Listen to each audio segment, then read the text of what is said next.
Hello, I'm Ida Terry, and you are listening to or tune in to Windsor411. Today, our guest is Christine Pilati, like the exercise Pilati. I'm going to tell you a little story about Christine and I. We met in prison. We were not inmates now. We were not incarcerated. We both worked there. She works as a volunteer, and she does life coaching, and she does it with offenders. So, again, help me welcome Christine Pilati. So, Christine, how are you today? I'm very good. Thanks for having me, Ida. Thanks for being here. Let me start out with asking you about life coaching. Tell us a little bit about how you became interested in it, and just sort of the process. What do you go through when you provide that service to a client? Okay. So I'm a certified life coach, and I was trained from a company out of Australia. Really? An American couple brought it to New York, and I had been running a nonprofit previously. And then I left the nonprofit, and I saw a little ad in the New York Times that said, "Want to be a life coach?" I didn't know what it was, never heard of it before, but I called the phone number, and 2 weeks later I was in New York City in this class, life coaching class, and that was almost 15 years ago. Really? Yeah, and I completely love what I do. My interest was really in helping people to find their mission in life, to find work that was meaningful, and to make changes in their lives, to improve the quality of their lives. And I feel like along the way, I found my mission. Really? Yes, because I really love what I do. Being self-employed is not easy. And, I've been doing that for, like I said, almost 15 years. But I feel like I get to wake up every day and choose how I spend my time, who I spend my time with, what you mentioned a few minutes ago, the volunteer work that I do in the prison is something that I do on my own time. I totally believe in making changes to our criminal justice system. I love working with the guys. I've been doing that for the last year, but actually for more than 20 years I've been mentoring somebody in prison. And so I feel like I work with people on the outside, people who are interested in changing their careers, as well as people on the inside who could use some help. You talk about working with people on the inside. What are some of the challenges that you encounter working on the inside? Okay. Well, you've been on the inside for many years, yes, a lot longer I have. than I have, so you certainly know some of the challenges. I think that one of the challenges is that the facility that I'm in is a transient place, so I might start out with 15 guys and I might end up with 5. This last series, because I work with them for 4 weeks, as you know. And once a week, I'm there every Monday morning for about an hour and a half. And then we do 4 sessions. And then when it's done, I get another group of guys. And this series, I had 9 guys that started. I ended with 3. They get transferred. They get released. There's all different reasons. Sometimes they just don't feel like showing up. Monday morning, I'm there. Sometimes they're not. Yes. So that's a bit of a challenge. But mostly, I have found it to be really great. They are very engaged. I make sure that it's not just about me, telling them how to live their lives or trying to correct their behavior. It's much more engaging. They contribute a lot of information, and the ones that show up actually seem to be really engaged. I want to actually thank you for coming in, providing that service, because what it does, it really helps us to provide them with an array of programs, and volunteers just really, I can't say enough about the value of a volunteer. And so what I see is that you're helping them, we're helping ourselves, and the community at large. I mean, I really, really do appreciate it, because providing services inside is quite different. But let's go back to life coaching. How is it different from counseling? Because I am a family therapist, and I spent quite a few years doing that training. And I'm kind of curious in terms of what you do as a life coach. How is it different from what I do as a family therapist or as a behavior therapist out in the community? That's a great question. I actually get that question a lot. I'm not a therapist, so I can't speak to exactly what you do, but the main difference that I see is that a therapist might talk a little more about somebody's past and experiences they've gone through, and a little more focused on the past, whereas coaching is much more focused on, so what are you going to do about it? Okay. You know, so let's get you into action. Let's help you to create a vision for your life. What is it that you want for your life? Okay. So it's a little more, it's proactive. It's not me just telling them what to do. I do give them feedback. I do it with permission.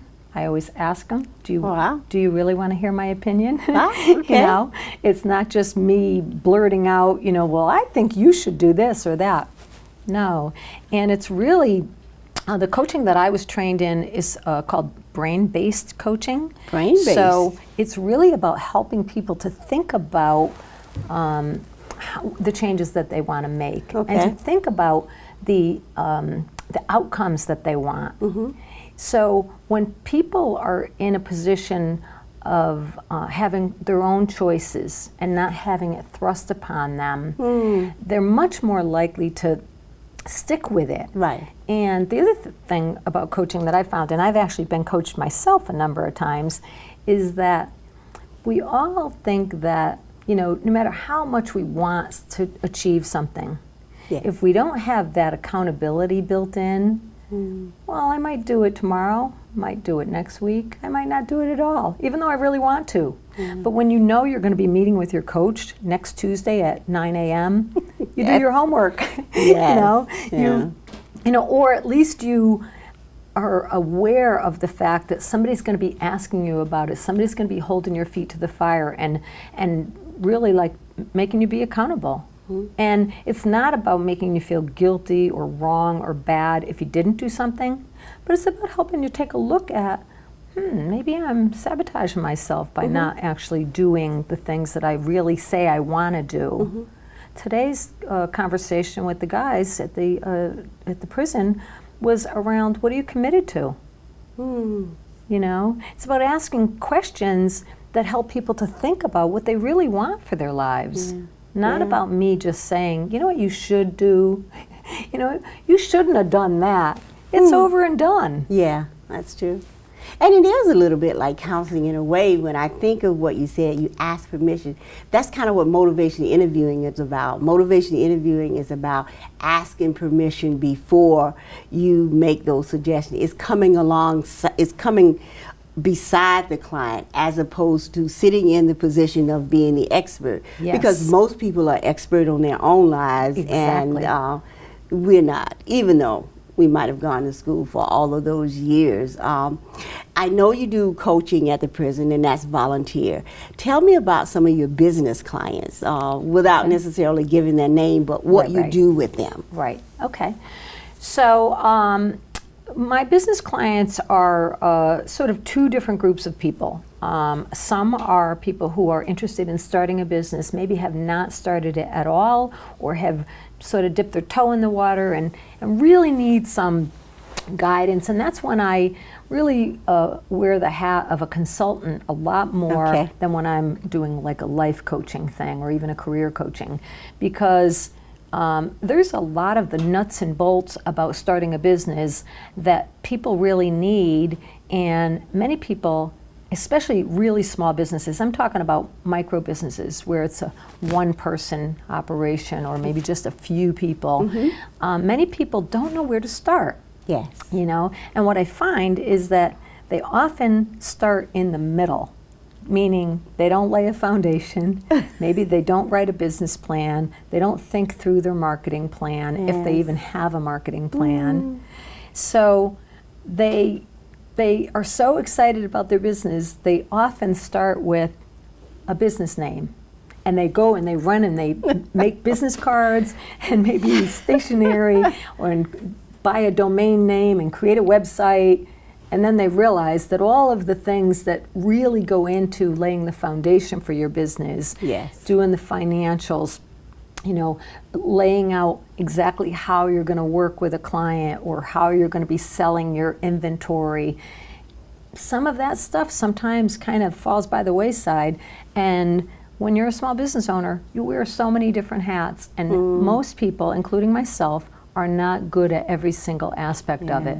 Yeah, I understand exactly what you mean, because I started a 501c3 nonprofit a few years ago, and the business plan was sheer drudgery. It's like, oh, I wanted to contract it out, but you know, that wasn't the right thing to do. But it was definitely hard, and I could have used someone like you. Where were you then? Well, you could have helped me with that process. Well, I actually have, you know, I actually helped start a nonprofit that came to Hartford as all volunteers. Oh, really? Back in 1995 they started. And I was the first paid staff person, so I really helped to get it up and running, you know, really off the ground in terms of having a, you know, like I said, a paid staff and a larger program.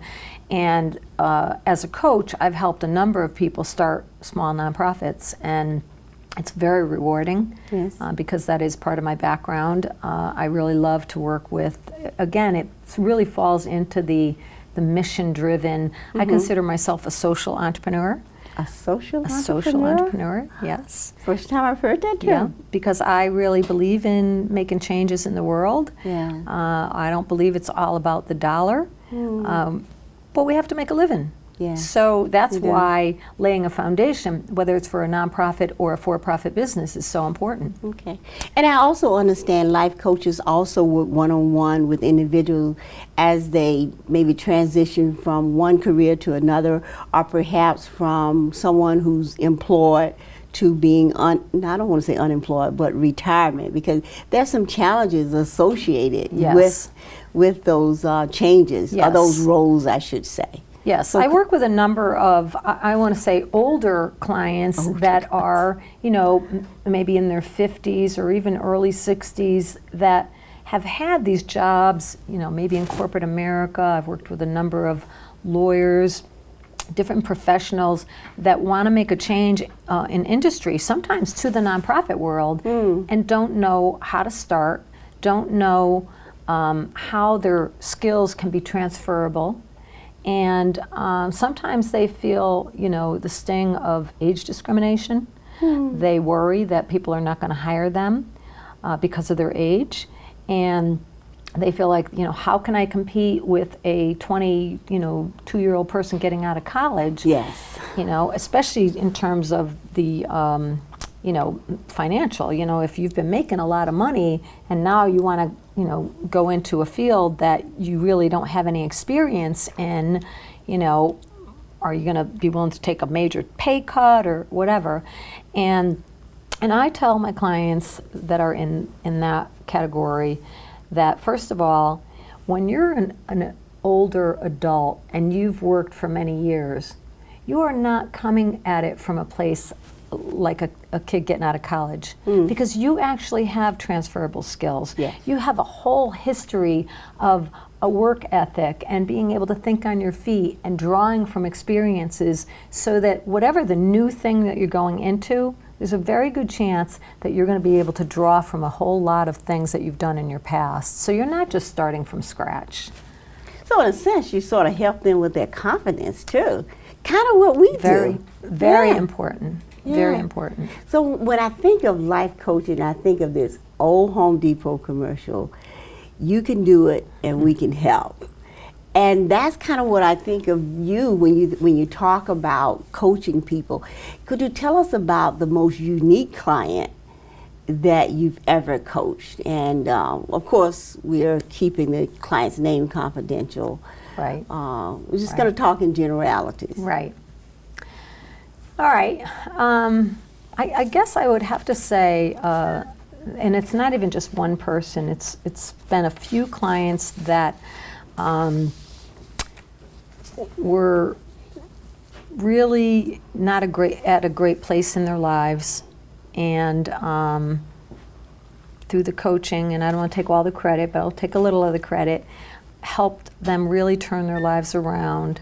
And some of them were people either heading to prison, Oh, wow. or already in prison, and through coaching and mentoring, because they're very closely related. When I coach people, I'm also acting as a mentor. Okay. Really help them to turn their lives around and become really successful. And I'm not just talking about financially successful. I mean, that's just one component of success. Right. But really feeling like a contributing member of society. And that, for me, has been, has really led to my interest in doing the volunteer work at the DOC. Okay. So you said you coached a person who's about to go into prison? Well, a couple of people who were sort of living on the edge and could have ended up there. So what kind of things you guys talk about? Again, about the commitment of what's important in their lives, and particularly for people that have children, and some of these people that I'm talking about have kids. Yes. Questions like, what kind of legacy do you want to leave for your kids? Ooh, big one. What do you want, as a parent, what do you want your kids' lives to be like? Because we know about the cycle, of people who go to prison, and so often their kids follow them in.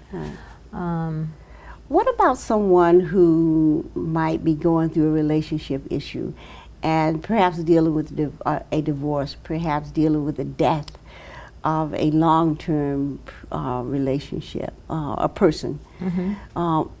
Do you help them with that process as well? Well, that really has more to do with my life coaching, business and capacity. And I will tell you that in the first several years, I actually did more life coaching. Really? Yeah. And then my business, I really realized that I needed to specialize a little bit more and narrow my focus, because I believe you can't be all things to all people. However, early on, I did do life coaching, and I was coaching a woman who, for business coaching, and in the middle of the coaching, her husband died. Oh, wow. And she had 2 young children, and I coached her for probably a year or 2, and that was a big part of the coaching, was really to help her through that grieving process and all of that. And it's not something you ever get over, Right. but it was a very interesting coaching experience for me, because it really called upon my, like everything in me, to especially the first couple of sessions after her husband died, and it was a tragic death. It was totally unexpected. Wow. At like he was 50 years old, and I had to really figure out how I was going to help this person when I had never experienced anything like that. And it was actually a very important experience for both of us. What I'd like to do, and I should have asked permission, could I take notes? Because sometimes if I don't write it down, I won't remember to ask you. And so I'm just kind of jotting down additional questions that I want to ask you. Yes, no problem. The youngest client you've ever coached? Okay. The youngest client was a young girl that was, at the time, I think she was about 14. I had coached her father. And wow. Yep. And then I had coached her father and mother. Family affair. Family, yeah. It's like you're a family therapist. A lot of my clients come from word of mouth. So, Okay. like, once you've coached somebody, often they're, they're going to recommend you to their family members or their friends. And so this girl who was about 14 at the time, I coached her, and she was very interested in fashion, as like a lot of teenage girls are. But ultimately, she ended up going to school in New York City for fashion design. Oh, wow. Ended up going to Milan, Italy for some Wow. training and events, Ah. and ended up working in New York City in the fashion world. So that was pretty exciting. Do you have famous clients? Famous? Yeah. Someone who really made it, and they now credit you with helping them with that process. I don't know if they're famous, but I have a number of clients who've written books. Really? Yep. Oh, wow. One actually last year wrote a novel that got published. Yep. I've probably had a dozen clients write books. Wow. Yeah, different, some are nonfiction Yeah. books, some are self-published, some have been, published by, big publishing houses. Yeah. And I've also coached a number of people that are, let's say, well known in our community, maybe not nationally, Yeah. but, had a number of political clients. Oh, wow. And that's as far as I can say. Okay. In the process, when you're doing this life coaching, are there times when you have to refer them out to someone because their issues are beyond your skill level? Absolutely. That's a Okay. great question. Yes. The thing is, I'm not a therapist, and there are times when I meet with people that I feel like, they really need some, assistance or services beyond what I offer. Usually, it doesn't mean that they can't still work with me, Right. because I'm working with them around issues of, maybe, finding a new job, finding a new career, starting a small business, those kinds of things. But maybe they need some mental health help, or, addiction services, Okay. or all kinds of things like that. So in some cases, they just may not be ready to work with me. So maybe Okay. they need to go and take care of something else, and Okay. then, come back and do the coaching. But yes, I have referred people a number of times to other services. And when you're working with businesses as well as individuals, how do you charge? By the hour? It's the breakdown would be an hourly rate, but usually it's like a 3-month initial series. So Okay. they would commit for 12 weeks. Okay. I have clients that I've worked with that's maybe started with a 3-month commitment that went on, and I coached for 1-2 years. I have some clients that I've just hit the 5-year mark. Wow. Recently, yeah. And those are business clients, and that, when I was talking before about the two different kinds of business clients, there's the startup business that really needs the hand-holding to get them off the ground. Okay.